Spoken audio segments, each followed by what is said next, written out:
Assalamualaikum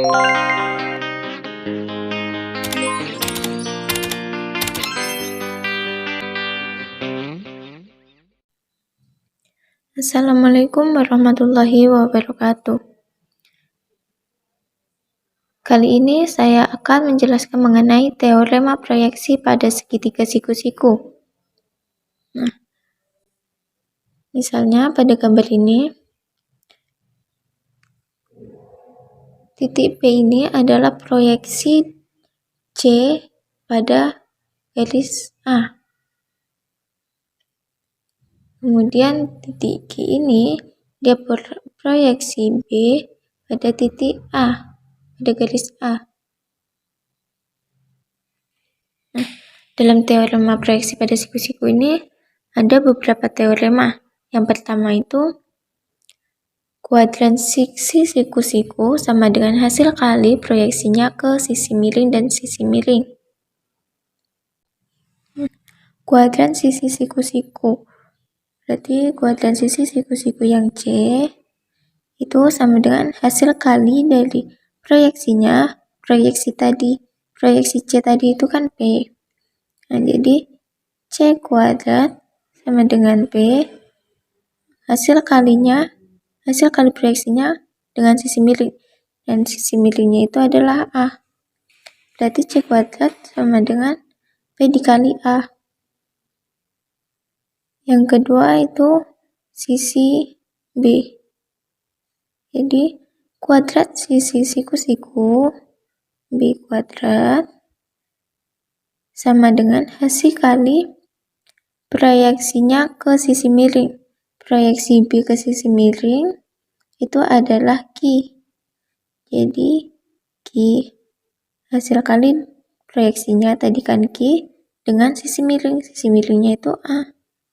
Jadi B kuadrat sama dengan Q dikali A. Untuk pembuktiannya, kita bisa menggunakan segitiga ADC dan segitiga BAC. Nah, untuk gambarnya kita bisa gambarkan ulang seperti gambar 1 dan gambar 2. Nah, dari gambar bisa kita lihat jika sudut D pada gambar pertama ini, dia itu sama dengan sudut A pada gambar kedua, karena mereka sama-sama siku-siku. Selanjutnya, sudut C ini, dia juga sama dengan sudut C yang ini juga. Nah, karena sudut-sudutnya bersesuaian, maka segitiga ADC dia sebangun dengan segitiga BAC. Karena dia sebangun, maka bisa berlaku perbandingan sisi-sisi yang bersesuaian. Seperti sisi B bersesuaian dengan sisi A. Kemudian sisi Q bersesuaian dengan sisi B. Maka dapat berlaku perbandingannya B per A sama dengan Q per B. Jadi kita kalikan silang, B kali B yaitu B kuadrat, Q dikali A yaitu Q kali A. Jadi terbukti bahwa teorema poin pertama itu B kuadrat sama dengan Q dikali A. Selanjutnya, kita akan menggunakan segitiga ADB dengan segitiga CAB.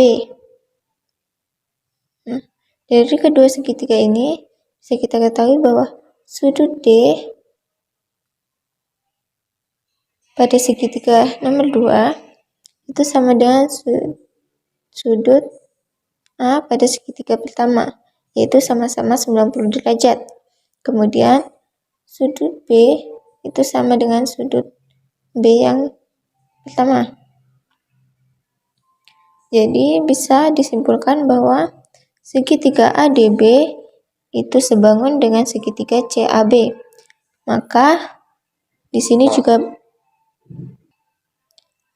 sini juga berlaku perbandingan sisi-sisi yang sebanding, yaitu sisi C sebanding dengan sisi A, sisi P sebanding dengan sisi C. Jadi dapat kita kali silang C kali C yaitu C kuadrat P dikali A yaitu P kali A. Jadi terbukti bahwa C kuadrat itu sama dengan P dikali A. Teorema yang kedua yaitu kuadrat garis tinggi ke sisi miring sama dengan hasil kali bagian sisi miring. Nah, di sini sisi tingginya yaitu AD.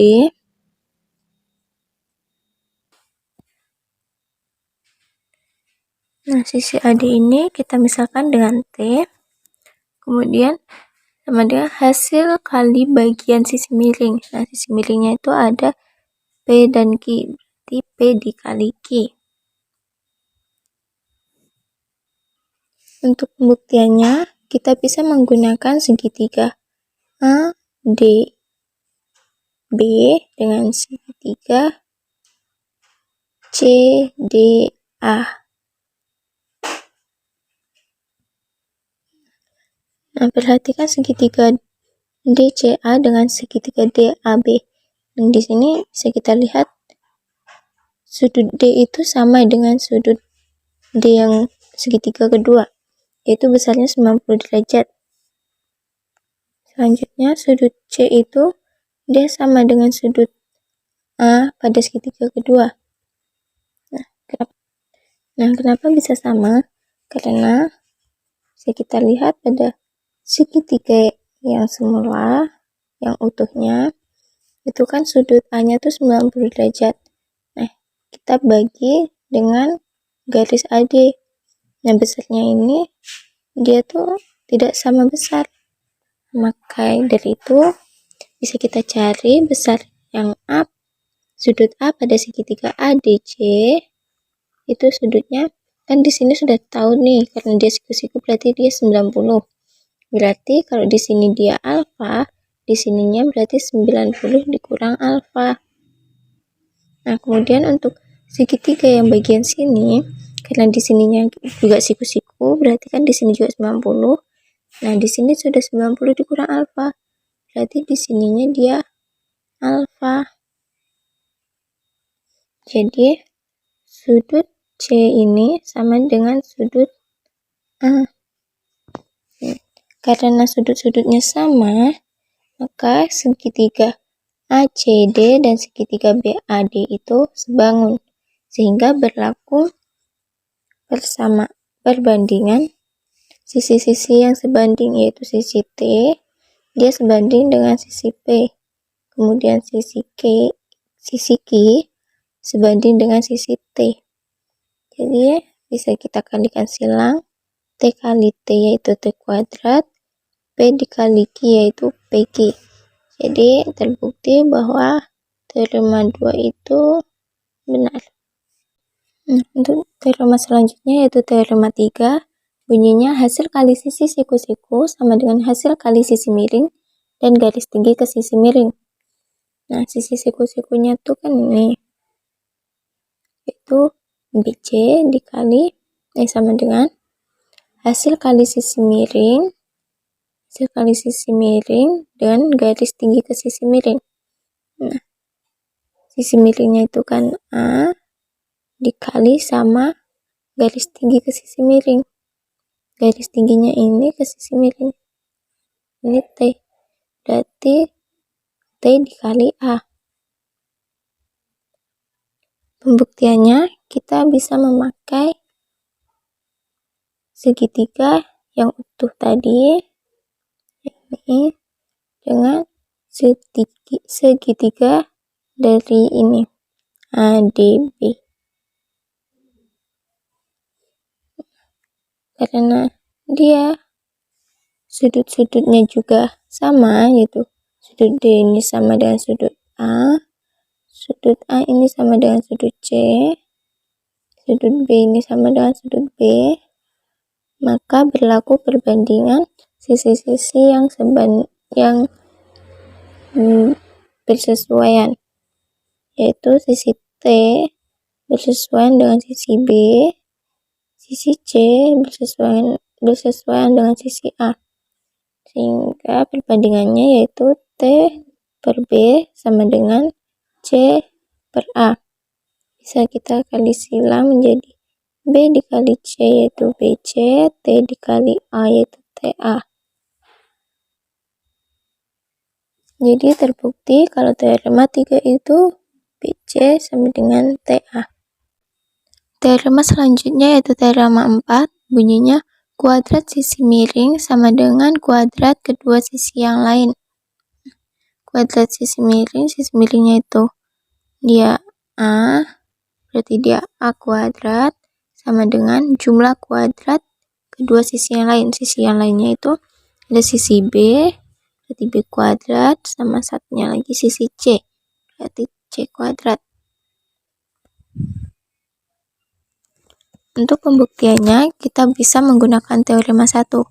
Nah, di teorema 1 tadi kan bunyinya B kuadrat sama dengan Q dikali A.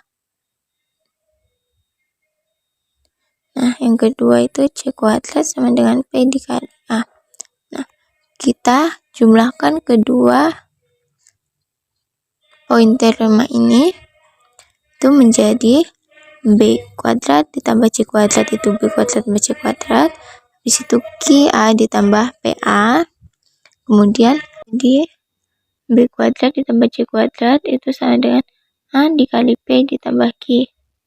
Nah, P tambah Q itu kan A. Di sini P tambah Q. Nah, PQ ini kan dia adalah panjang garis A.